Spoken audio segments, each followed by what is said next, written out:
Jemaat yang dikasihi Tuhan Yesus Kristus, hari ini kita bersekutu di Bait Allah yang kudus untuk memperingati kematian Tuhan Yesus yang menjadi bukti kasih Allah yang besar bagi kita manusia berdosa. Sesungguhnya penyakit kitalah yang ditanggungnya dan kesengsaraan kita yang dipikulnya. Tetapi Dia tertikam oleh pemberontakan kita, Dia diremukkan oleh karena kejahatan kita. Ganjaran yang mendatangkan keselamatan bagi kita ditimpakan kepadanya, dan oleh bilur-bilurnya kita menjadi sembuh.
Masuklah, marilah kita sujud menyembah, berlutut di hadapan Tuhan yang menjadikan kita dan menebus dosa kita.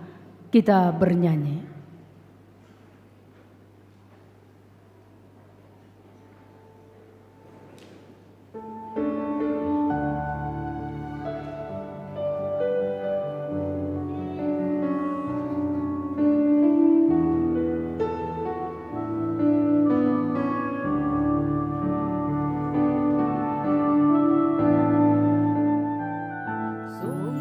Jelas terlihat tiap waktu cahaya kasih setia Tuhanku, terpancar sinar terang dari wajah-Mu, kasih penuh yang tiada batasnya. Seluruh bangsa sungguh merindukan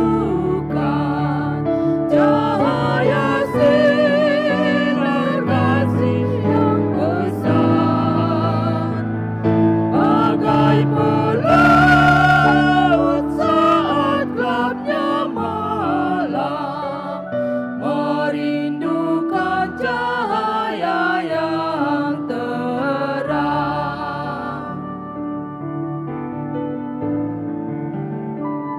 Salibmu Yesus, lambang cinta kasih, penghibur hati yang remuk redam. Kau mengampuni orang yang berdosa dengan kasih setiamu yang ajaib. Kami telah lahir dalam hidup baru yang disucikan dengan darah-Mu. Dengan kasih-Mu kami Kau selamatkan, di Golgota tercurah darah-Mu Tuhan. Di dalam nama Allah Bapa dan nama Anak-Nya Tuhan Yesus Kristus dan nama Roh Kudus yang menciptakan langit dan bumi. Amin. Sebab imam besar yang demikianlah yang kita perlukan, yaitu yang saleh, tanpa salah, tanpa noda, yang terpisah dari orang yang berdosa, dan lebih tinggi daripada tingkat-tingkat surga, yang tidak seperti imam-imam besar lainnya, yang setiap hari harus mempersembahkan korban untuk dosanya sendiri, dan sesudah itu barulah untuk dosa umatnya. Sebab hal itu telah dilakukannya satu kali untuk selama-lamanya, ketika ia mempersembahkan dirinya sendiri sebagai korban. Haleluya. Haleluya, haleluya,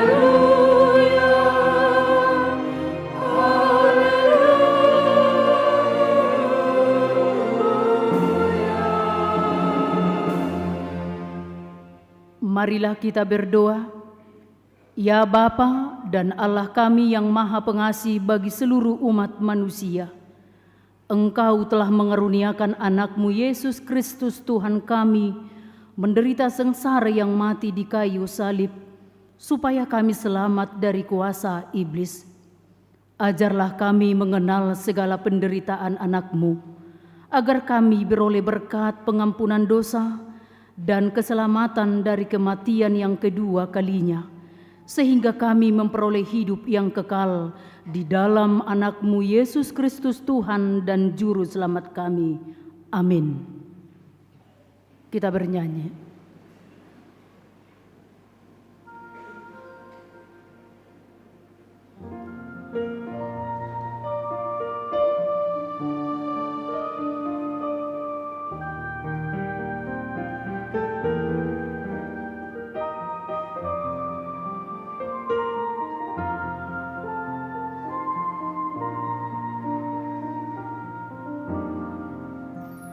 lihat jauh di bukit ada salib Tuhan, berlumur darah dan peluh.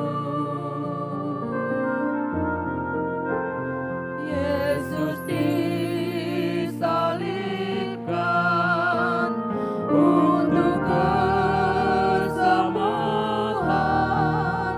duka dan derita hatimu.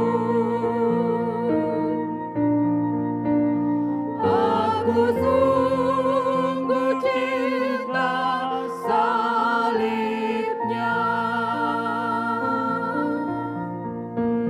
salib Tuhanku di Golgota.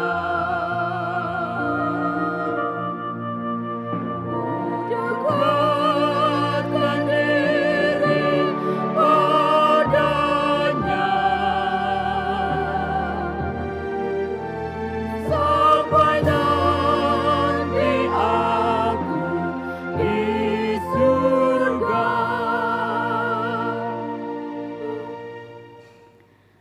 Dengarlah hukum Tuhan pada Jumat Agung ini yang tertulis dalam 2 Korintus 4 ayat 10.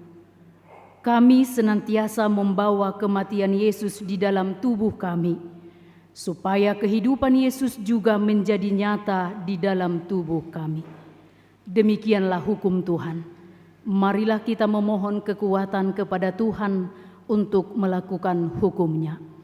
Ya Tuhan Allah, kuatkanlah kami melakukan yang sesuai dengan hukum-Mu. Amin. Kita bernyanyi.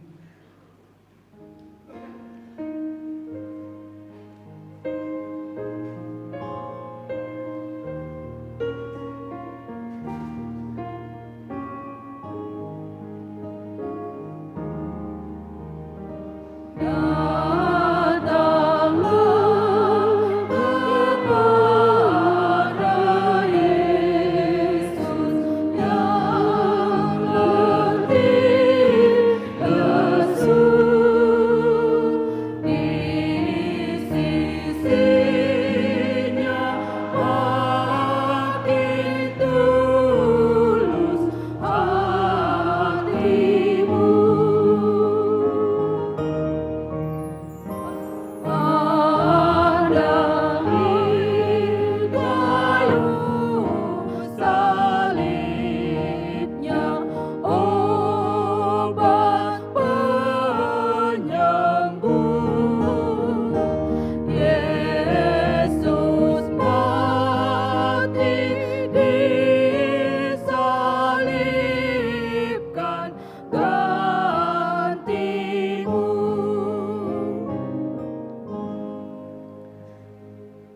Marilah kita merendahkan diri untuk mengaku dosa kita. Kita berdoa. Ya Tuhan Allah Bapa kami yang di surga, Engkau maha murah, kasih-Mu kekal selama-lamanya. Kami datang ke hadapan-Mu mengaku dan memohon keampunan segala dosa dan kesalahan kami. Tataplah kami dengan berkat kasih-Mu, serta ampunilah dosa kami di dalam penebusan anak-Mu Tuhan Yesus Kristus, Juru Selamat kami. Amin. Marilah kita mendengar janji Tuhan tentang pengampunan dosa. Kita mempunyai imam besar yang demikian, yang duduk di sebelah kanan tahta yang maha besar di surga. Karena itu, Ia sanggup menyelamatkan dengan sempurna semua orang yang oleh Dia datang kepada Allah. Sebab Ia hidup senantiasa untuk menjadi pengantara mereka. Kemuliaan bagi Allah di tempat yang maha tinggi. Amin. Kita bernyanyi.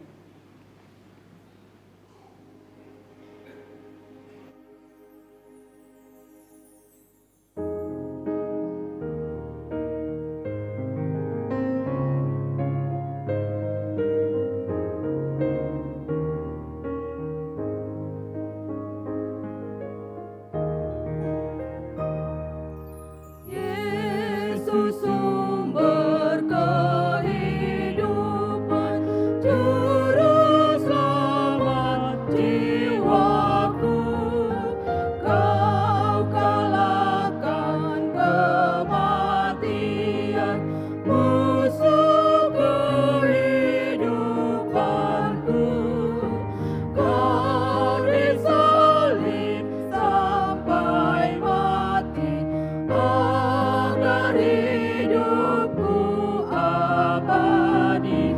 Puji syukur tak henti, kepadamu ku beri.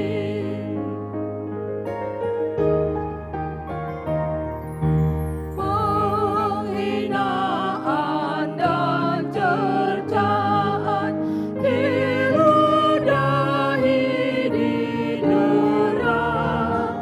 Fitnah, tali dan tamparan kau terima semua, agar aku tak binasa dalam dosa dan neraka. Puji syukur tak henti, kepadamu ku beri. Marilah kita mendengar firman Tuhan yang ditetapkan untuk Jumat Agung ini dari Mazmur 22 ayat 1 sampai 6 untuk pemimpin biduan. Menurut lagu Rusa di Kalapajar, Mazmur Daud. Allahku, Allahku, mengapa engkau meninggalkan aku? Aku berseru, tetapi engkau tetap jauh dan tidak menolong aku. Allahku, aku berseru-seru pada waktu siang, tetapi engkau tidak menjawab, dan pada waktu malam, tetapi tidak juga aku dengar. Padahal engkaulah yang kudus yang bersemayam di atas puji-pujian orang Israel.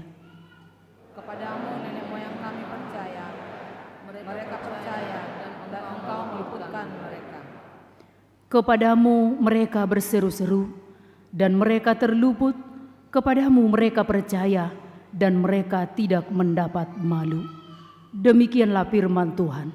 Berbahagialah orang yang mendengar firman Allah serta memeliharanya. Amin. Kita bernyanyi.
Marilah kita bersama-sama mengaku iman kepercayaan kita.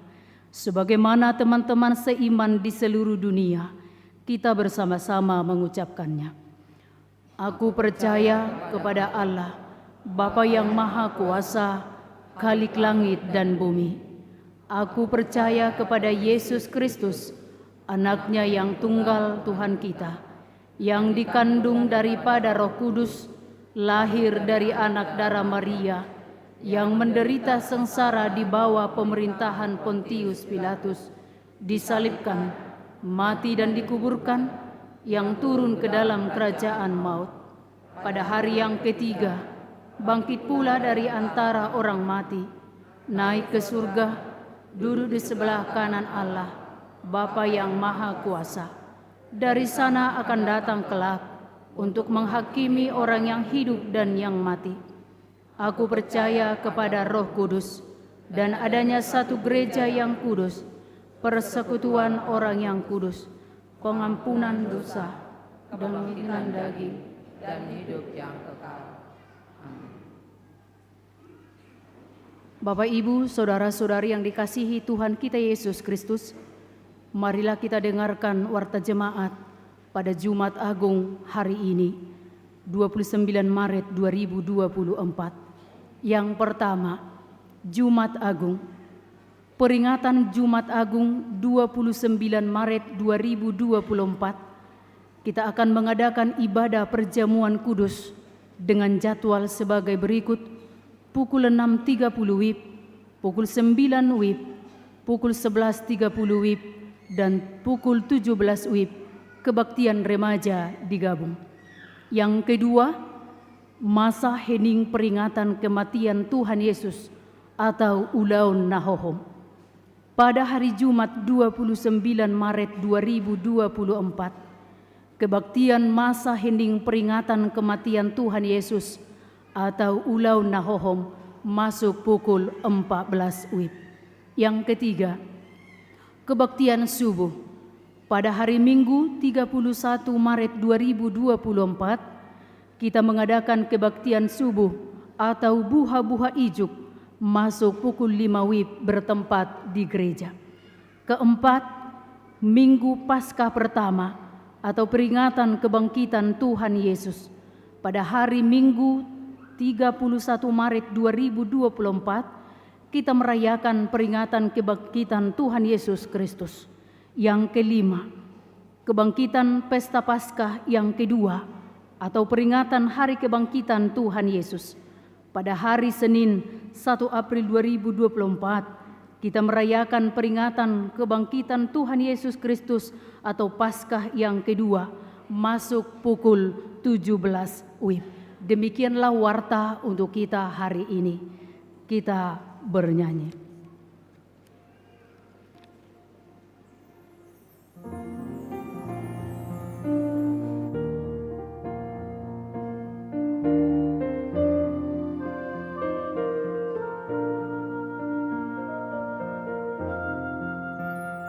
Kayu salib yang kudus, Kaulah perlindunganku,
hamba-Mu, Kau korbankan nyawa-Mu, karena kasih setia-Mu.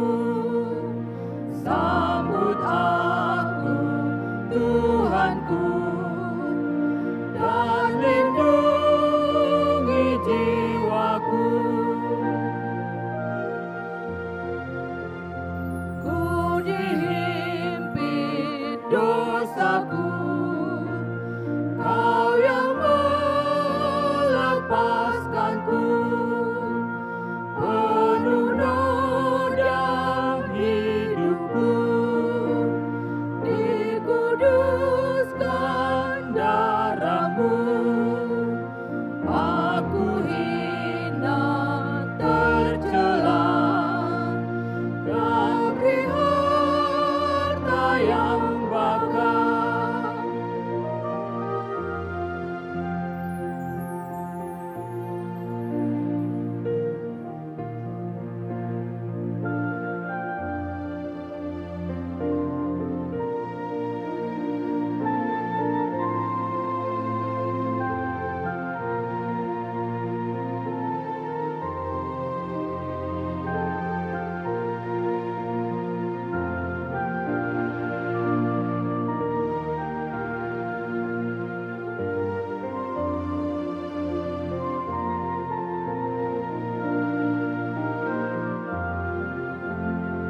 Kayu salib yang kudus, Kaulah perlindunganku. Jika habis kuatku dan mataku pun redup dalam pergumulanku, Kaulah perlindunganku. Kayu salib yang kudus, Kaulah perlindunganku. Menghadapi dosaku saat putus harapku dalam pergumulanku, Kaulah perlindunganku.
Damai sejahtera dari Allah Bapa yang melampaui segala akal, itulah yang memelihara hati dan pikiran saudara-saudara di dalam Kristus Yesus Tuhan kita.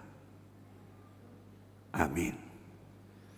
Bapak, Ibu, dan saudara-saudara yang dikasihi Tuhan Yesus Kristus, ini sungguh sesuatu yang baru, yang luar biasa, di mana sejak hari ini sesuai dengan surat ketetapan atau keputusan dari Presiden Republik Indonesia nomor 8 tahun 2024, perubahan nomenklatur secara nasional yang selama ini secara nasional dan di kalender nasional hari raya ini adalah hari wafatnya Isa Al-Masih. Tetapi sejak hari ini sesuai dengan surat ketetapan Presiden Republik Indonesia, nomenklatur tersebut berubah menjadi hari wafatnya Yesus Kristus, dan itu sudah diakui. Itu bermakna secara teologis dan ajaran atau dogma, yang selama ini kalau kita berbicara Isa Al-Masih itu adalah menyatakan bahwa Yesus Kristus itu adalah hanya nabi dan manusia biasa.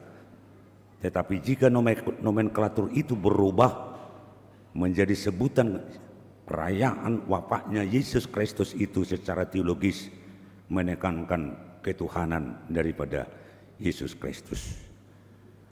Saudara-saudaraku, dalam kesempatan indah ini saya menyampaikan kepada kita selamat Jumat Agung buat kita semua. Marilah kita memberikan hati dan pikiran kita mau disapa oleh Tuhan melalui firman-Nya yang tertulis dalam kitab Ibrani pasal 10 yang dimulai dari ayat 16 hingga ayat 25. Beginilah firman Tuhan. Sebab setelah Ia berfirman, inilah perjanjian yang akan kuadakan dengan mereka. Sesudah waktu itu Ia berfirman pula, aku akan menaruh hukumku di dalam hati mereka dan menuliskannya dalam akal budi mereka. Dan aku tidak lagi mengingat dosa-dosa dan kesalahan mereka. Jadi apabila untuk semuanya itu ada pengampunan, tidak perlu lagi dipersembahkan korban karena dosa. Jadi saudara-saudara, oleh darah Yesus kita sekarang penuh keberanian dapat masuk ke dalam tempat kudus. Karena itu Ia telah membuka jalan yang baru dan yang hidup bagi kita melalui tabir, yaitu dirinya sendiri. Dan kita mempunyai seorang imam besar sebagai kepala rumah Allah. Karena itu marilah kita menghadap Allah dengan hati yang tulus ikhlas dan keyakinan iman yang teguh. Oleh karena hati kita telah dibersihkan dari hati nurani yang jahat dan tubuh kita telah dibasuh dengan air yang murni. Marilah kita teguh berpegang kepada pengakuan tentang pengharapan kita, sebab Ia yang menjanjikannya setia. Dan marilah kita saling memperhatikan supaya kita saling mendorong dalam kasih dan dalam pekerjaan baik. Janganlah kita menjauhkan diri dari pertemuan-pertemuan ibadah kita seperti dibiasakan oleh beberapa orang. Tetapi marilah kita saling menasihati dan semakin giat melakukannya menjelang hari Tuhan yang mendekat. Demikian firman Tuhan. Bapak, Ibu, dan saudara-saudara yang kekasih dalam nama Yesus Kristus, Nats ini merupakan suatu yang istimewa. Saya katakan istimewa kalau kita merayakan hari wafatnya Yesus Kristus, selalu disajikan dengan nats yang diambil dari Evangelium atau Injil yang menekankan kronologi Via Dolorosa. Peristiwa-peristiwa per hari atau apa yang dialami oleh Tuhan Yesus secara berurutan hingga menuju Golgota atau kayu salib dan juga peristiwa-peristiwa kayu salib, yang mana itu kita hanya disajikan dengan peristiwa atau secara kronologis. Tetapi jika kita nas ini justru lebih menekankan makna daripada peristiwa Via Dolorosa. Ada dua pemahaman tentang waktu. Kalau tentang waktu atau kegiatan peristiwa-peristiwa yang dialami dan dilakukan oleh manusia, selalu kita mengatakan istilah kronos. Dari istilah kronos itu muncul kronologis. Tetapi bukan hanya itu yang ditekankan sekarang. Justru ada satu lagi tentang waktu, bahwa ini adalah kairos. Waktu Tuhan yang berkenan memberikan anugerah belas kasihannya dan terjadi hanya sekali untuk selama-lamanya. Kalau masalah waktu kronos, kronologi itu bisa berulang-ulang peristiwa, karena itu adalah dilakukan oleh manusia. Tetapi kairos ini adalah di mana Tuhan mengasihi kita, mengasihi manusia. Tuhan berkenan, dan inilah yang mau ditekankan, sehingga penulis kitab Ibrani ini menyasar orang-orang yang mengalami penderitaan oleh karena mengikuti Yesus. Ada peristiwa penganiayaan, peristiwa kekerasan yang terjadi dari kaisar-kaisar yang tidak menginginkan dan tidak mengakui agama Kristen. Bukan hanya Kaisar Nero yang kejam, tetapi yang lebih kejam di Alkitab adalah Kaisar Domitianus yang menganiaya orang Kristen dan pengikut Kristus, yang menderita oleh karena mengikut Kristus. Berbagai peristiwa-peristiwa akibat dari penderitaan yang mereka alami. Ada yang mundur, tidak lagi menunjukkan dirinya, melakukan ibadah, malu dan takut melakukan ibadah-ibadah seperti biasanya. Ada yang justru berubah, yang akhirnya mengikuti agama Yahudi yang diakui oleh penguasa dan pemerintah, Kaisar Romawi. Dan ada yang pesimis, yang seolah-olah masa depan kekristenan itu tidak ada lagi. Dan inilah yang disapa oleh penulis kitab Ibrani, di mana kitab Ibrani itu menekankan dan menggambarkan bagaimana suatu perubahan yang dilakukan oleh Allah dalam rangka mewujudkan karya keselamatan melalui penderitaan atau Via Dolorosa yang dialami oleh Tuhan Yesus.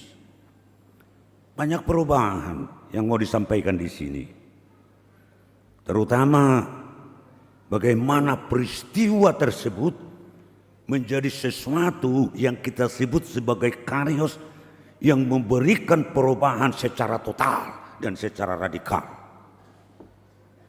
Saya katakan radikal, kalau kita berbicara radikal itu berasal dari kata radix, akar.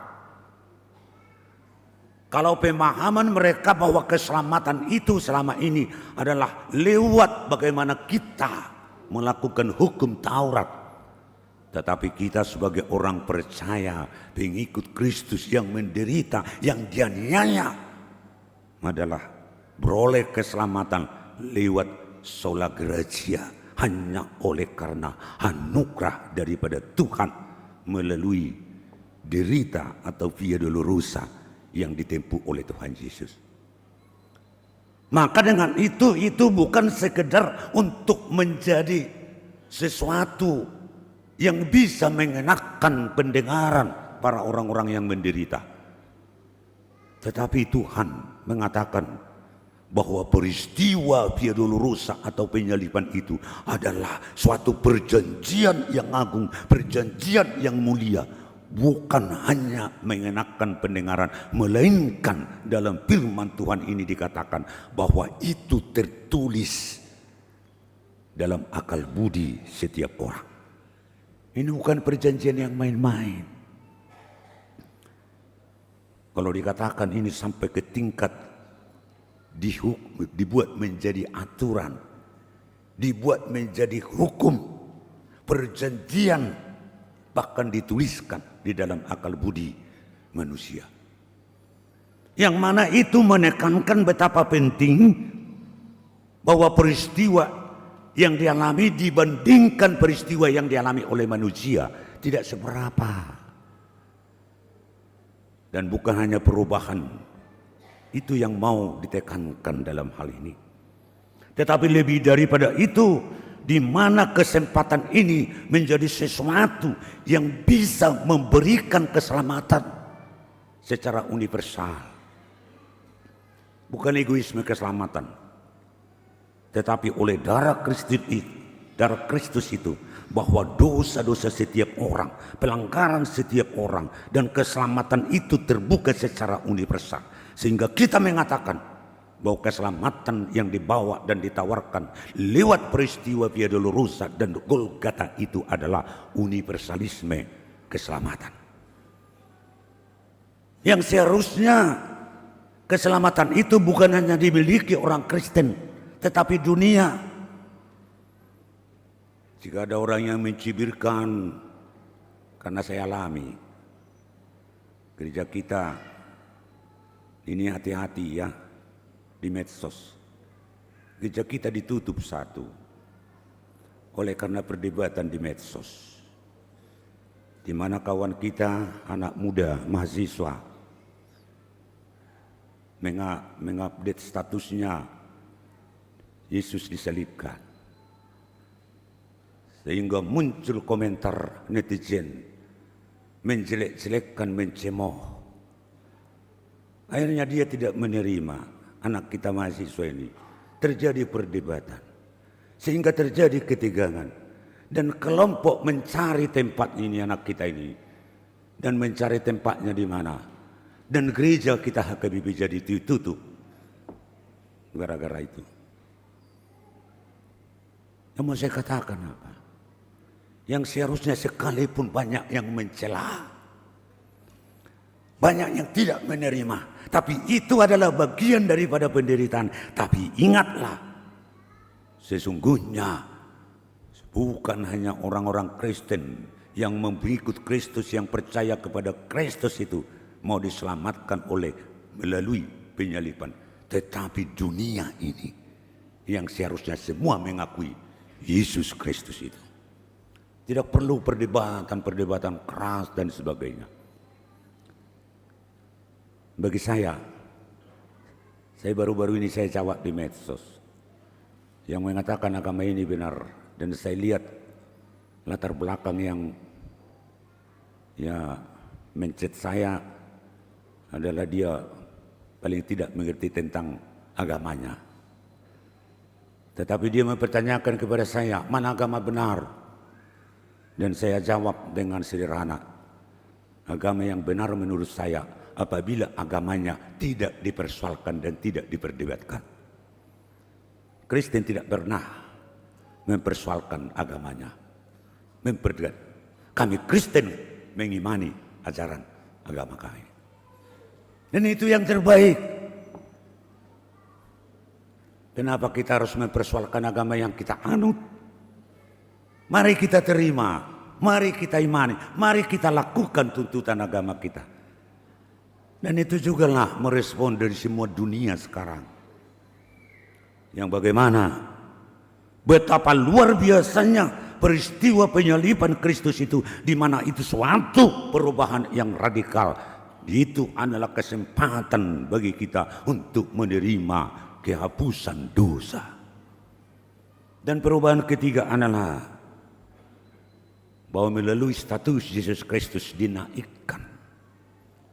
Yang selama ini bahwa orang-orang sehingga menyalibkan Yesus tidak menerima kenyataan dan kehadiran Yesus. Tetapi ini mengatakan oleh karena peristiwa salib itu bahwa Yesus ternyata sungguh-sungguh sebagai imam besar.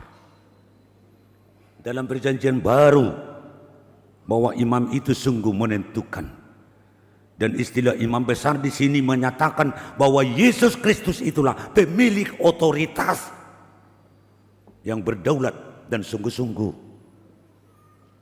Orang menyatakan tidak berhak menyatakan dia benar di hadapan Allah.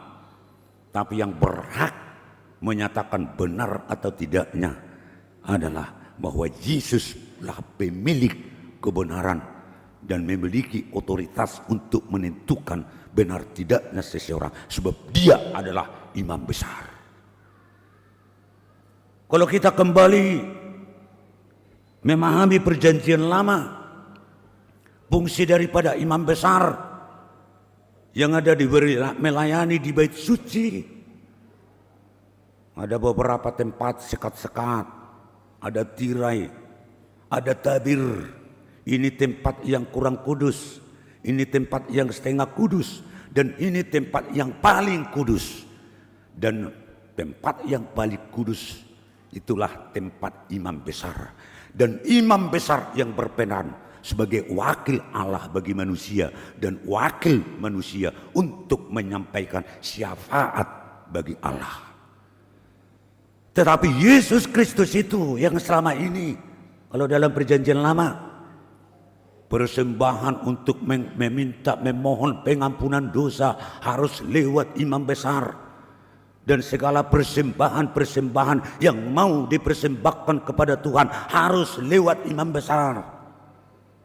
Maka terjadi bahwa korupsi yang pertama terjadi adalah di bait Allah dengan ibadah, yaitu tentang korupsi daging. Ketika umat mau mempersembahkan persembahannya, baik lembu, baik domba yang terbaik, harus lewat imam. Dan imam menseleksi, imam memilah-milah, ini tidak layak. Banyak terjadi korupsi di bait suci. Tetapi itulah yang dirombak oleh Yesus, bahwa semua bukan hanya lewat perantara lagi. Apabila kita mau memohon kepada Tuhan untuk pengampunan segala dosa kita, sudah langsung melalui Yesus Kristus, bukan lagi lewat imam dalam perjanjian lama. Ini perubahan. Sehingga sebagaimana topik yang dikatakan pada hari ini, bahwa semuanya itu adalah di mana kita menghidupi, sebagaimana topik ini, Yesus telah membuka jalan yang baru dan yang hidup. Saudara-saudara yang dikasihi Tuhan Yesus Kristus, bahwa penebusan Kristus itu sudah berlaku secara totalitas. Berbagai perubahan-perubahan dan bagaimana peranan imam di mana Yesus Kristus sebagai imam besar. Dan sedikit itulah yang kita adopsi dalam ibadah kita, bahwa imam setiap yang berdiri di sini adalah imam. Imam itu dua peranannya. Yang pertama sebagai wakil Allah untuk menyampaikan pesan Tuhan kepada umat. Dan kedua adalah mewakili jemaat untuk menyampaikan doa-doa kepada Tuhan. Dan ini juga diatur, makanya ini sedikit saya jelaskan. Makanya diatur semua. Kalau kita waktu berdiri, itu apa artinya berdiri dalam liturgi atau ibadah HKBP? Ketika kita berdiri, itu menandakan bahwa kita bersama-sama imam yang berdiri di sini adalah menghadap Tuhan.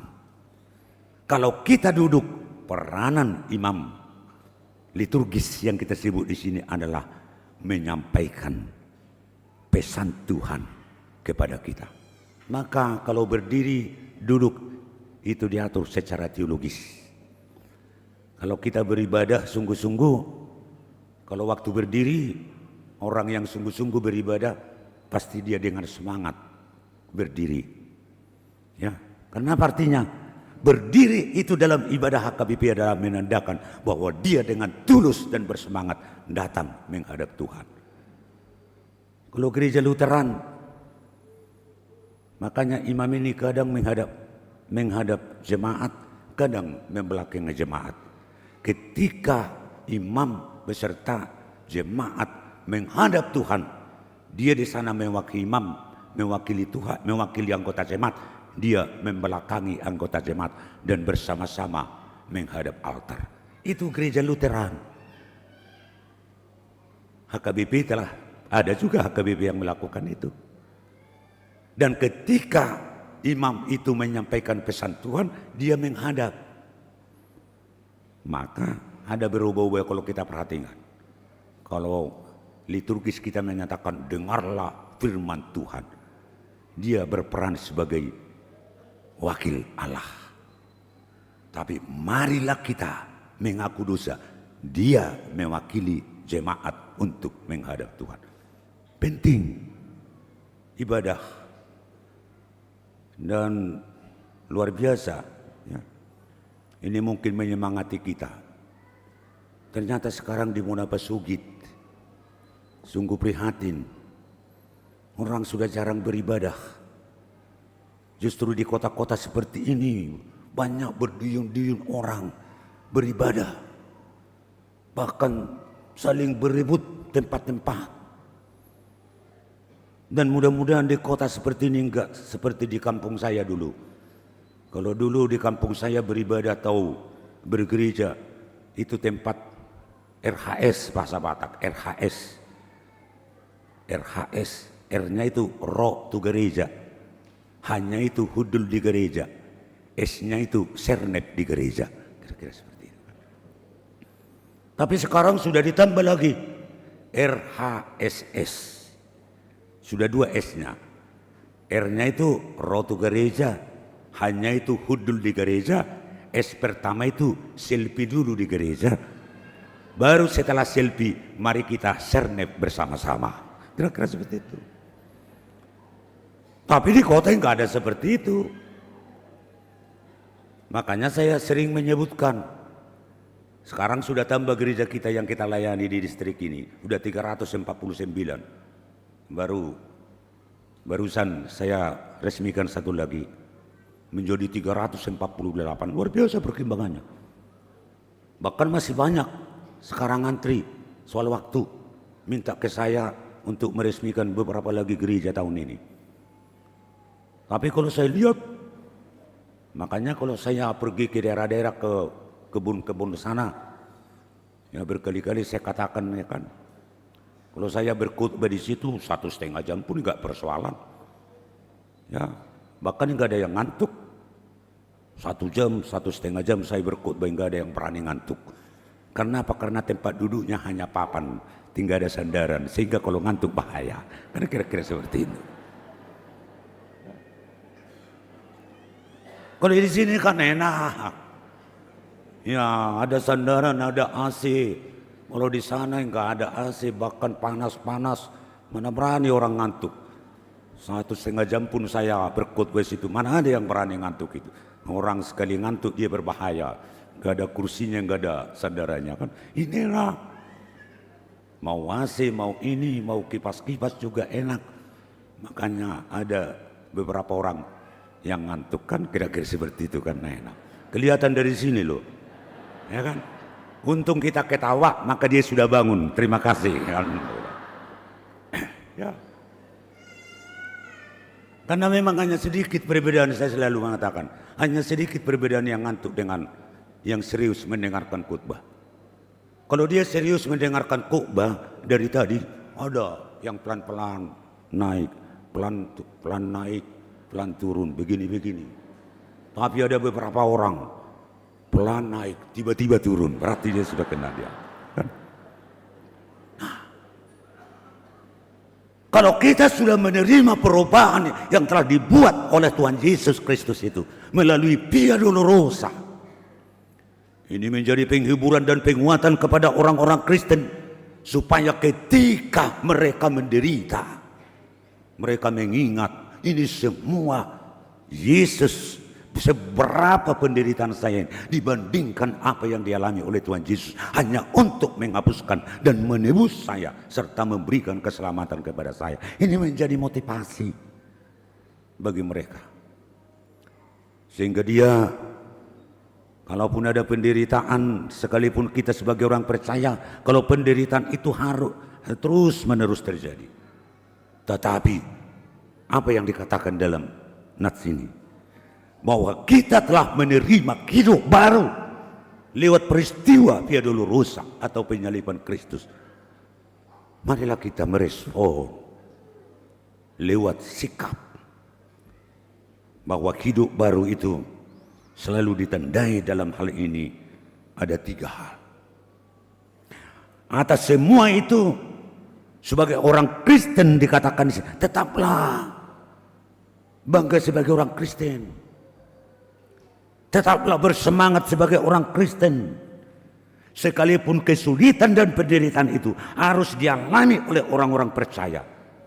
Dan kebanggaan itu harus dibuktikan dan ditandai lewat 3 hal. Yang pertama, apa yang dikatakan? Marilah kita memelihara persekutuan yang indah dengan Tuhan yang telah melakukan karya besar.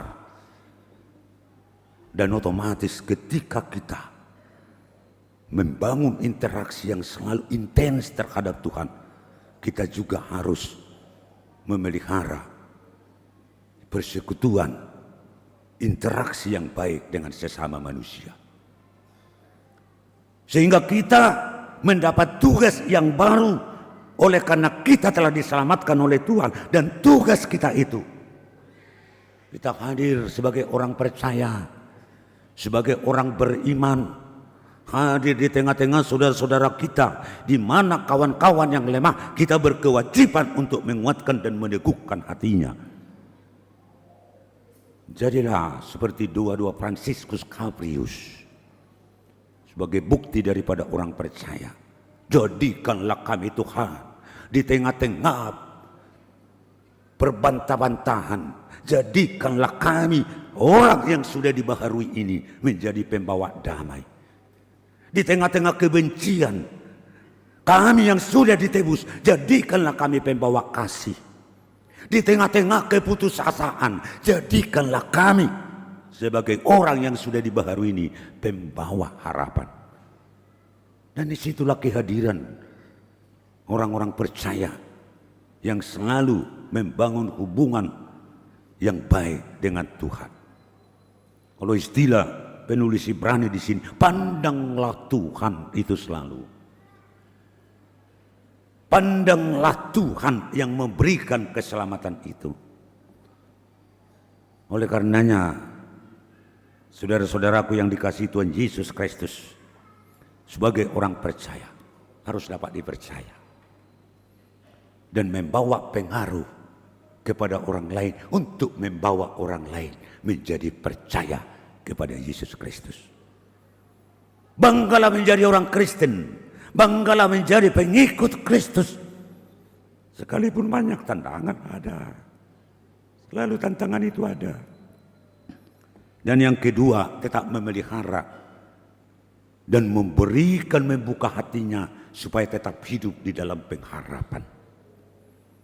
Dibandingkan dengan penderitaan-penderitaan yang dialami, tetapi untuk penderitaan itu juga oleh penulis Yakobus, kalau kita baca Yakobus 1 ayat 2 sampai ayat 4, itu dikatakan sebagai ujian kepada iman. Dalam bahasa aslinya adalah Virijein. Virijein dalam bahasa Yunani itu adalah momen untuk mengetes kualitas daripada iman seseorang. Kita diuji lewat kesulitan. Barangkali cita-cita kita belum kesampaian, barangkali penyakit menerpa kita, mungkin kita merugi di tahun ini atau tahun-tahun sebelumnya, belum pulih. Tapi ingatlah itu ujian. Sehingga untuk itu Yakobus mengatakan dalam Yakobus 1 ayat 2, anggaplah kebahagiaan apabila kamu jatuh ke dalam pencobaan, sebab lewat pencobaan ujian kepada imanmu itu ya, melahirkan ketekunan. Dan ketekunan itu, biarlah ketekunan itu membuahkan berbuah matang. Sehingga Virijein itu, penderitaan itu adalah kesempatan untuk menguji dan menempa kehidupan orang percaya, sehingga dia semakin mantap dan semakin dewasa. Maka kalau datang ujian,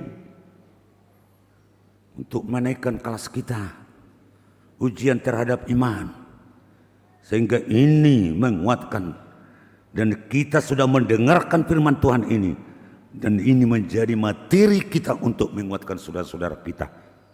Disitulah tugas daripada orang-orang percaya. Tapi oleh karena pengharapan yang selalu tumbuh dalam hatinya, dia tidak akan pernah putus asa sekalipun kesulitan itu ada. Karena bagi kita sebagai orang percaya, bahwa pengharapan itu adalah bagaikan suntikan energi ke dalam tubuh untuk memberikan kegerahan, optimisme, antusiasme, semangat yang baru. Sehingga kita sebagai orang percaya, sekalipun kesulitan itu tetap ada. Oleh karena pengharapan itu berpantang putus asa. Sekali putus asa, beribu harapan akan sirna. Tapi bagi orang percaya tidak ada istilah putus asa. Sebab Yesus itu ada bersama-sama dengan dia. Harapan itu sangat penting. Oleh karena harapan itu muncul optimisme, muncul antusiasme. Dan orang yang optimis selalu berkata, jika dia memandang bunga mawar, orang optimis selalu menyatakan, di dalam duri itu ada mawarnya. Tetapi orang pesimis mengatakan, di dalam mawar itu ada durinya. Bagi orang yang optimis, sederas apapun hujan, tapi pada akhirnya dia akan menjadi hujan rintik-rintik, dan akhirnya hujan itu akan berhenti. Penderitaan juga seperti itu dalam kehidupan. Sehebat apapun penderitaan yang kita alami, tapi pada akhirnya penderitaan itu akan sirna.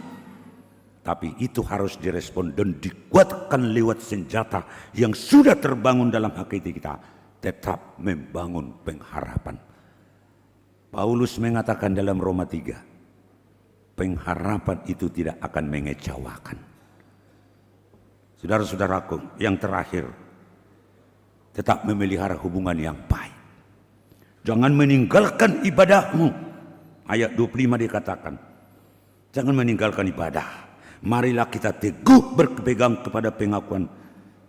Ayat 25, janganlah kita menjauhkan diri dari pertemuan-pertemuan ibadah kita, seperti yang dibiasakan oleh beberapa orang. Sudah terdapat oleh karena penderitaan yang dialami orang Kristen waktu itu, akhirnya mereka meninggalkan ibadah. Tetapi orang percaya itu tidak akan meninggalkan, sebab dia tahu ibadah, bahasa Arab abudah, abudah, di mana dia melakukan semua berbagai kegiatan dengan fokus memberdayakan semua potensi yang dia miliki. Demikian juga beribadah. Pikiran, tubuh kita, hati kita fokus kepada Tuhan. Dan juga ibadah itu adalah momen dan kesempatan kita untuk membangun keintiman dengan sesama. Dan semuanya sebagai orang yang sudah menerima hidup baru, agar hidup baru itu semakin indah, semakin sempurna, marilah kita terbuka nanti menerima perjamuan kudus. Amin. Mari kita berdoa. Tidak putus-putusnya kami bersyukur kepadamu ya Tuhan, sebab Engkau telah melakukan yang luar biasa bagi kami. Melalui peristiwa salib Kristus itu memberikan kebaharuan, kami telah diselamatkan, dan segala dosa yang melekat dalam kehidupan kami telah dihapuskan. Bahwa Yesus Kristus yang kami percayai sebagai Tuhan yang memiliki otoritas sebagai imam besar untuk menentukan kami layak memasuki bilik yang paling kudus yang telah Kau sediakan bagi kami. Berkati semua umat-Mu ini Tuhan. Berkati gereja-Mu. Semua yang terjadi dalam kehidupan kami ini, agar kami berkenan dan kuat menjalani hari-hari kami. sekalipun penderitaan silih berganti menerpa kami, baik penyakit, baik di bidang ekonomi, baik berbagai kegagalan-kegagalan cita-cita kami, tidak akan menyurutkan semangat kami untuk bersekutu dan percaya kepada Tuhan, melainkan kami anggap sebagai ujian untuk menguji kualitas iman kami, agar kami semakin berkenan di hadapan Tuhan. Berkati umat-Mu ini, manakala kami mau menerima pelayanan perjamuan kudus, kiranya hapuskan segala dosa dan kesalahan kami. Terpujilah Engkau Bapa, di dalam Yesus Kristus Tuhan dan Juru Selamat kami yang hidup. Amin. Marilah kita mengangkat pujian kepada Tuhan dan dengan sukacita kita memberikan persembahan.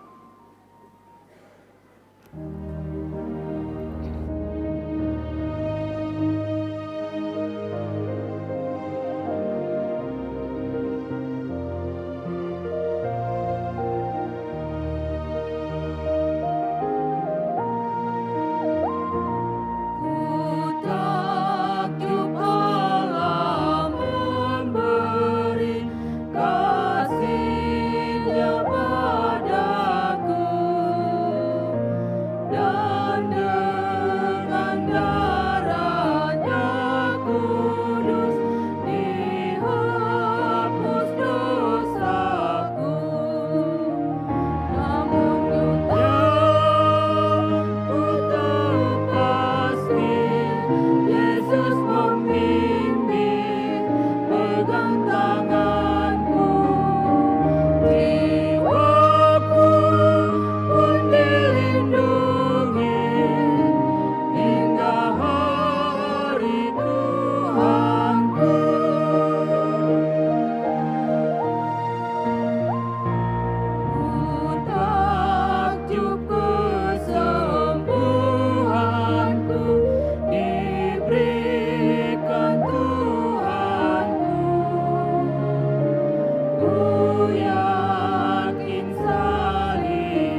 Jemaat yang dikasihi Tuhan Yesus Kristus, marilah kita membuka hati kita untuk menerima perjamuan kudus. Kita bernyanyi.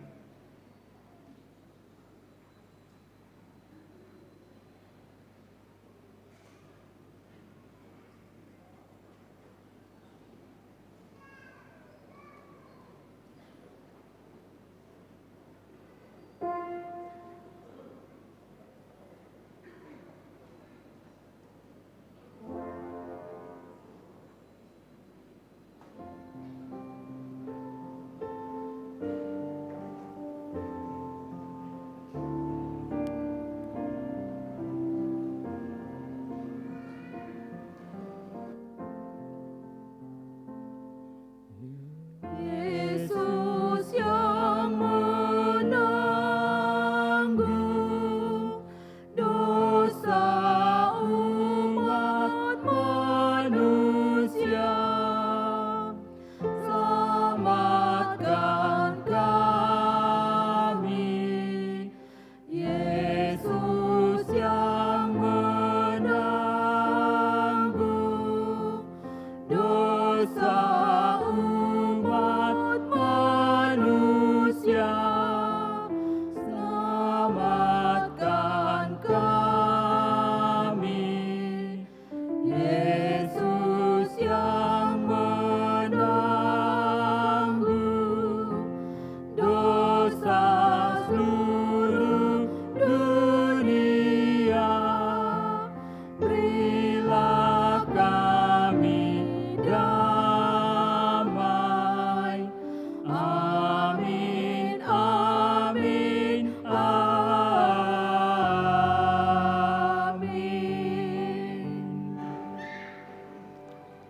Damai sejahtera Allah yang melampaui segala akal akan memelihara hati dan pikiranmu di dalam Kristus Yesus.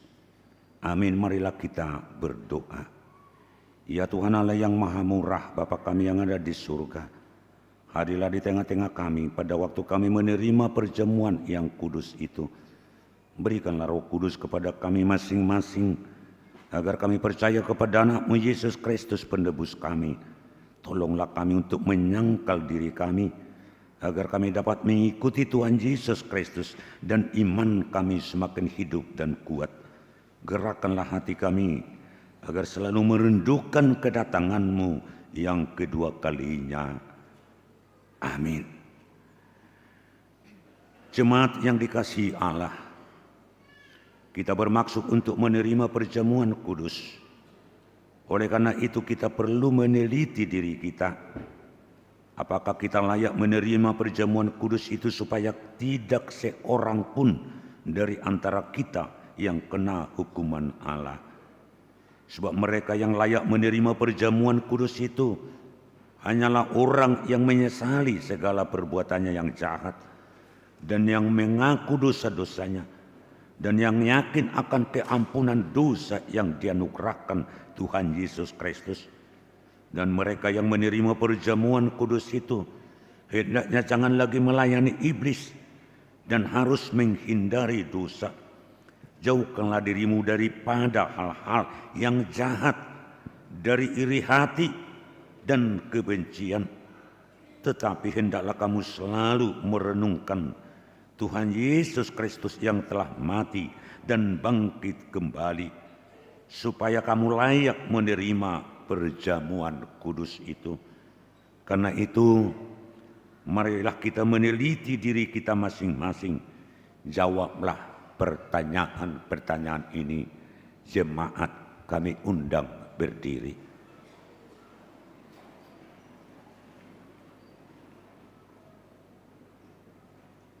Apakah engkau mengaku bahwa engkau adalah orang berdosa sejak engkau lahir, dan karena pelanggaran-pelanggaranmu sendiri atas hukum Allah?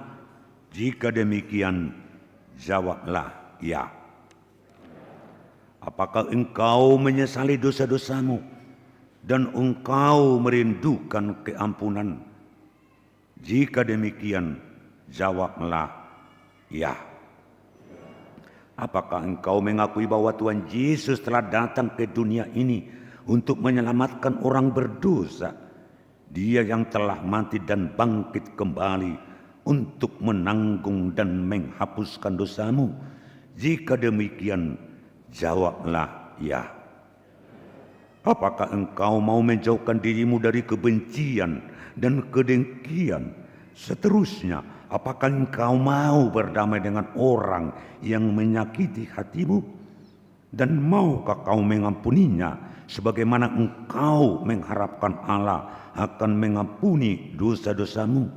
Jika demikian, jawablah ya. Sekarang, marilah kita merendahkan diri serta mengaku dosa-dosa kita. Ikutilah doa ini dalam hatimu. Ya Tuhan Allah, Bapa kami dalam Tuhan Yesus Kristus, kami adalah orang berdosa. Kami sering melanggar hukum-Mu. Jika Engkau membalaskan kejahatan kami, maka kami sepantasnya menerima hukuman-Mu. Tetapi karena kasih setia-Mu dan karena Yesus Kristus anak-Mu yang telah diserahkan karena dosa kami berani datang memohon kepadamu. Kasihanilah kami, terimalah kami, ampunilah dosa-dosa kami, berikanlah kepada kami Roh yang kudus agar kami beroleh kekuatan melawan si jahat dan melakukan perbuatan-perbuatan yang sesuai dengan kehendak-Mu selama hidup kami. Amin. Saudara-saudara yang telah menyesali dosamu dan yang rindu akan pengasihan Allah, kiranya saudara menerima sesuai dengan kepercayaanmu. Berdasarkan firman Tuhan Yesus, aku berkata kepadamu, yakinlah dosamu telah diampuni dengan nama Allah Bapa, Anak dan Roh Kudus. Amin. Bapa kami yang di surga, dikuduskanlah namamu, datanglah kerajaanmu, jadilah kehendak-Mu di bumi seperti di surga. Berikanlah kami pada hari ini makanan kami yang secukupnya, dan ampunilah kami akan kesalahan kami, seperti kami juga telah mengampuni orang yang bersalah kepada kami. Dan janganlah membawa kami ke dalam pencobaan, tetapi lepaskanlah kami daripada yang jahat. Karena Engkau yang mempunyai kerajaan dan kekuasaan dan kemuliaan sampai selama-lamanya. Amin. Jemaat, kami persilakan duduk. Kita bernyanyi.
Sekarang dengarkanlah amanat penetapan perjamuan kudus itu.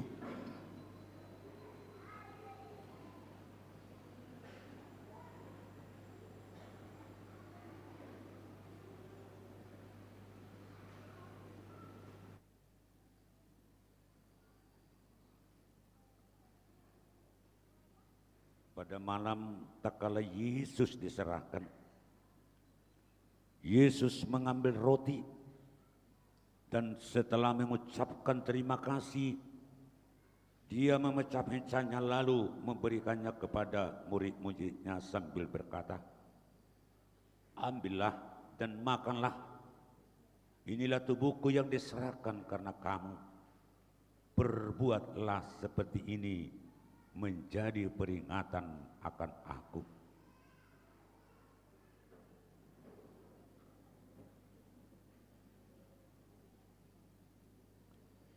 Demikianlah dia mengambil cawan itu sesudah makan, lalu mengucapkan syukur dan berkata kepada mereka, ambillah dan terimalah. Cawan ini adalah perjanjian baru dalam namaku, yang ditumpahkan untuk keampunan dosamu. Perbuatlah seperti ini menjadi peringatan akan aku.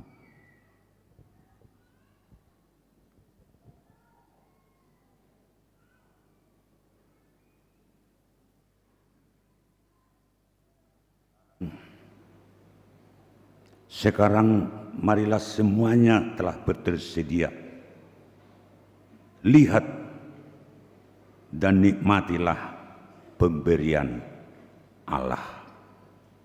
Kita sambil bernyanyi.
bebas oleh darahnya, serta memanggilku tiap hari agar dekat kepadanya. Aku selalu merindukan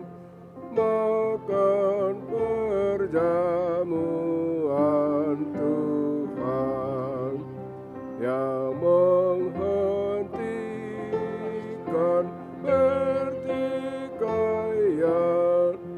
serta memberi kedamaian. Jikalau aku tiap hari dibasuh oleh darahnya, Serta memanggilku tiap hari agar dekat kepadanya, aku selalu merindukan makan perjamuan Tuhan yang menghentikan pertikaian serta memberi kedamaian.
Ya Yesus, kasihani aku, berkati aku hamba-Mu.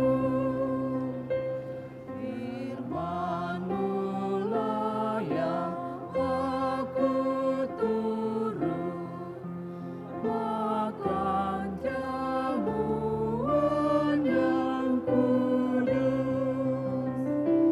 terangi jugalah hatiku, mengingat kasih setiamu. Kau tanggung hukuman dosaku,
Tuhan lawanlah umat-Mu, masuklah dalam hatiku,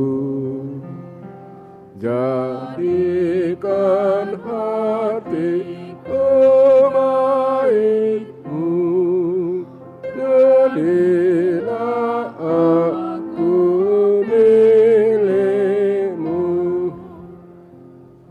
Lagu pujian nyanyi 154 ayat 1 sampai ayat 5.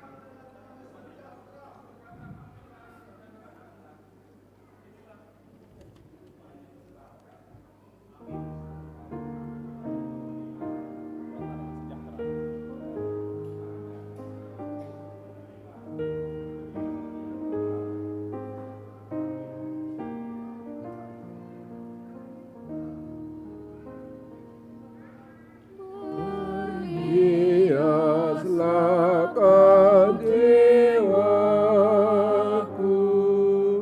dan tinggalkanlah dukamu. Semula sinar terangmu, agar ceria hatimu. Ini kau diundang Tuhan, menikmati pengasihan Tuhan yang Maha Kuasa. Di hatimu mau berdiam.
Bergemarlah hariku, sambutlah juru selamatmu. Dia mengetuk hatimu dengan firman-Nya yang kudus. Bukalah pintu hatimu, agar masuklah Raja-Mu. Katakan dalam doamu, janganlah tinggalkan aku.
sayang-Mu ya Tuhan, aku juga rindu akan menepati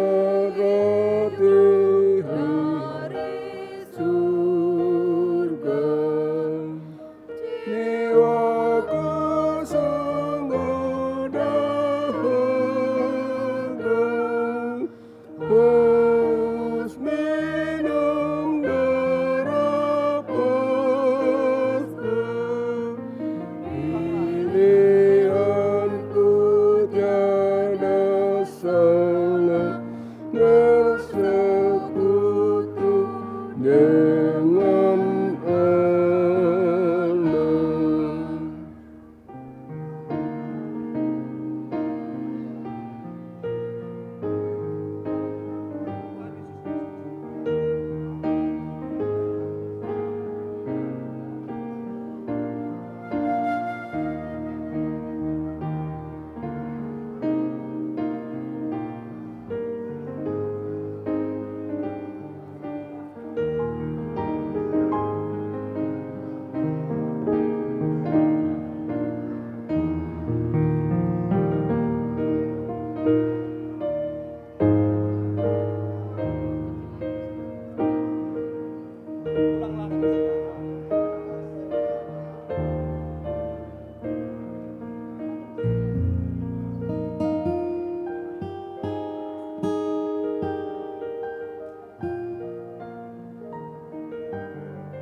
Aku sangat bergembira memikirkan keajaiban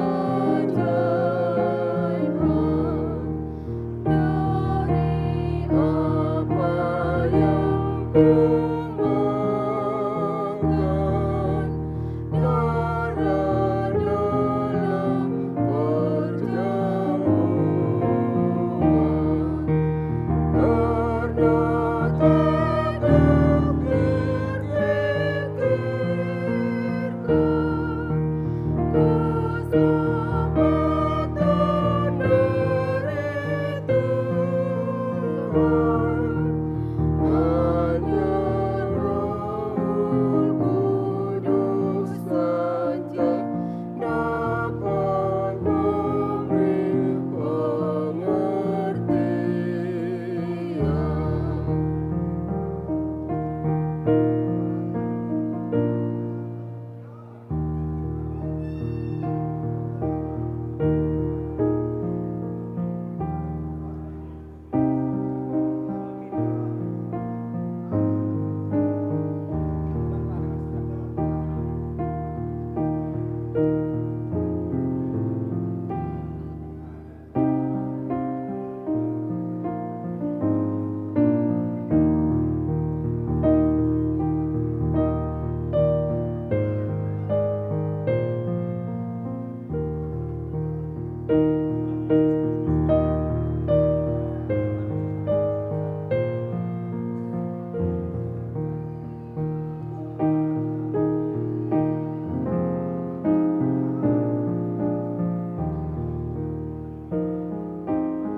Tuhan Yesus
Lagu pujian Perjamuan Kudus bernyanyi 179.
Lagu pujian nomor 449 ayat 3.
Lagu pujian 86 asal sampai 3.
pujian nomor 183.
nomor 198.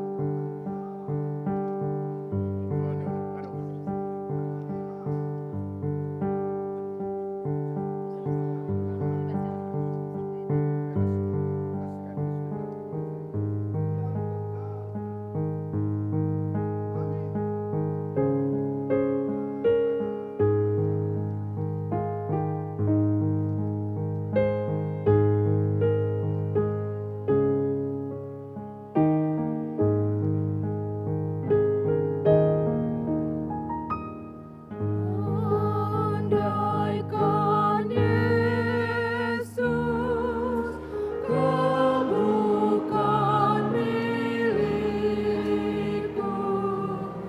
juga darahmu tidak membelaku, akan kemana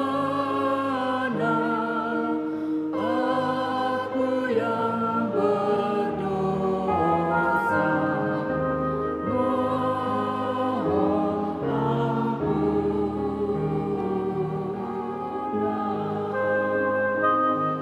Lagu pujian bernyanyi nomor 14, jemaat diundang bangkit berdiri.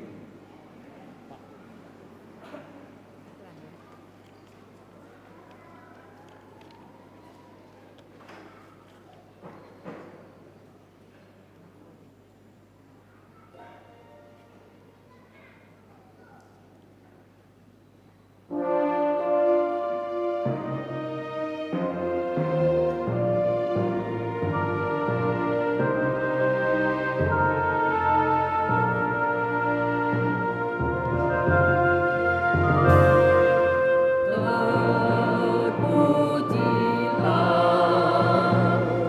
Tuhan yang Esa, yang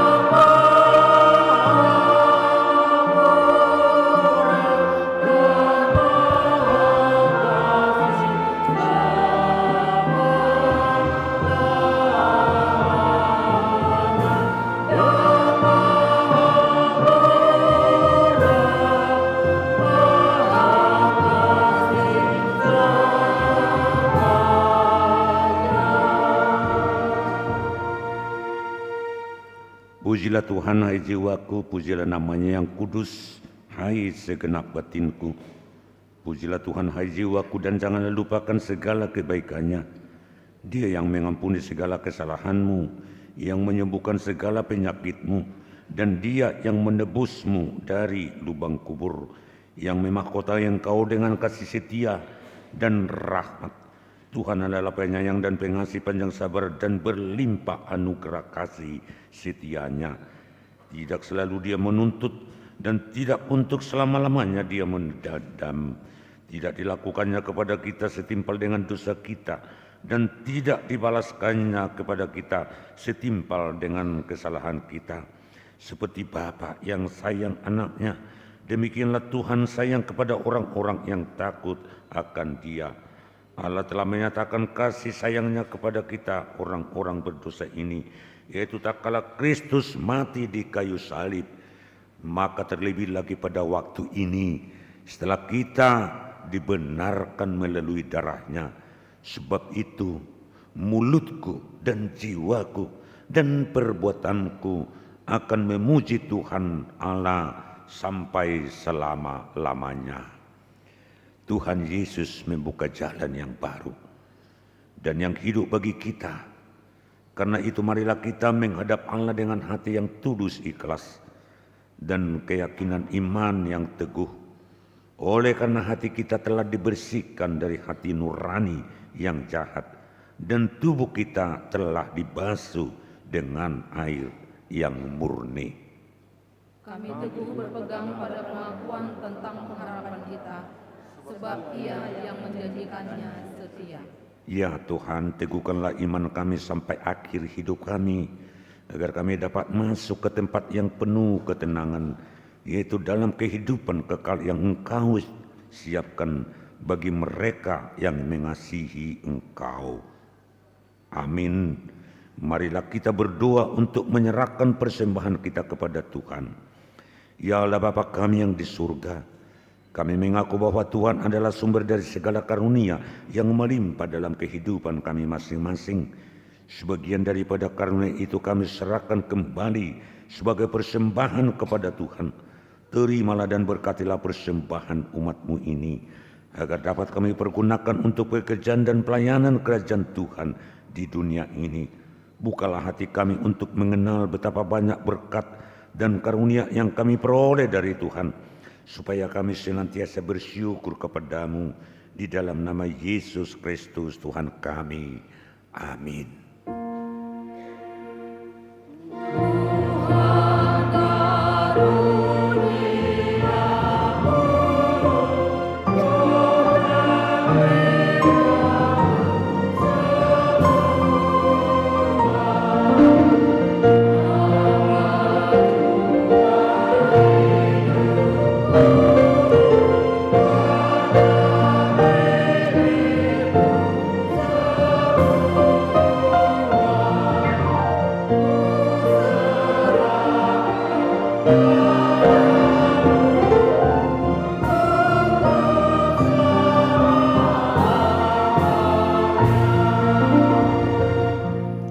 Tuhan Allah kami yang bertata di atas segalanya, kasih-Mu jauh lebih besar dari kasih ibu bapa kepada anak-anaknya. Anugerah kasih-Mu tak ternilai karena anak-Mu yang tunggal Engkau utus menjadi manusia, menderita sengsara, dihina dan disesah hingga disalibkan dan mati untuk kami. Segala hutang dosa kami telah dihapus dan diselamatkan dari kuasa dosa, maut dan iblis. Sebab itu kami puji nama-Mu yang kudus, karena dengan kematiannya kami didamaikan dan dipersatukan dengan Allah Bapa. Ya Tuhan Yesus Kristus, domba Allah yang menanggung segala dosa kami dan dosa seluruh umat manusia. Terima kasih kepada-Mu dan terpujilah Engkau selama-lamanya. Peliharalah jemaat-Mu yang Engkau tebus dan yang Engkau satukan. Teguhkan bagi kami keampunan dosa dan damai yang Engkau anugerahkan. Kuduskan kami agar dapat disatukan di persekutuan yang kudus di surga. Salibkan kemanusiaan kami yang lama dengan segala keinginan yang tidak baik di dalamnya, agar kami kudus menghadap Bapa di surga. Kami berserah kepada-Mu dan membuka hati kami untuk-Mu. Kami adalah milik-Mu dan Engkau adalah milik kami, dan jangan biarkan kami berpisah dari sisi-Mu. Sertai dan persatukanlah Engkau dengan kami. Kuatkan iman kami kepada-Mu agar tetap teguh sampai akhir hidup kami. Sertai seluruh anggota jemaat-Mu yang memberitakan kasih dan jalan kehidupan yang Engkau perbuat. Ya Tuhan, walaupun mati ataupun hidup, Engkaulah Raja dan Tuhan kami. Kasihanilah kami, ingatlah kami di dalam kemuliaan-Mu, dan bawalah kami ke dalam kesentosaan bersama dengan Allah di surga. Amin. Bapa kami yang di surga, dikuduskanlah nama-Mu, datanglah kerajaan-Mu, jadilah kehendak-Mu di bumi seperti di surga. Berikanlah kepada hari ini makanan kami yang secukupnya, dan ampunilah kami akan kesalahan kami, seperti kami juga telah mengampuni orang yang bersalah kepada kami.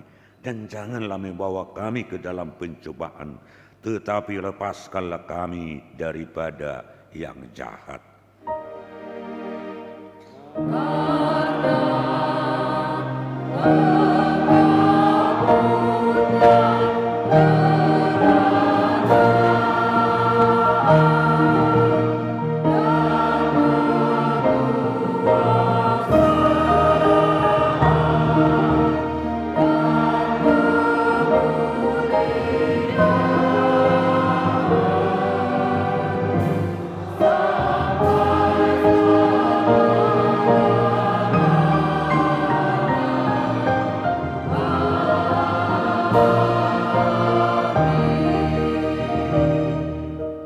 Pulanglah dengan sejahtera dan terimalah berkat Tuhan. Tuhan memberkati engkau dan melindungi engkau. Tuhan menyinari engkau dengan wajah-Nya dan memberi engkau kasih karunia. Tuhan menghadapkan wajah-Nya kepadamu dan memberi engkau damai sejahtera.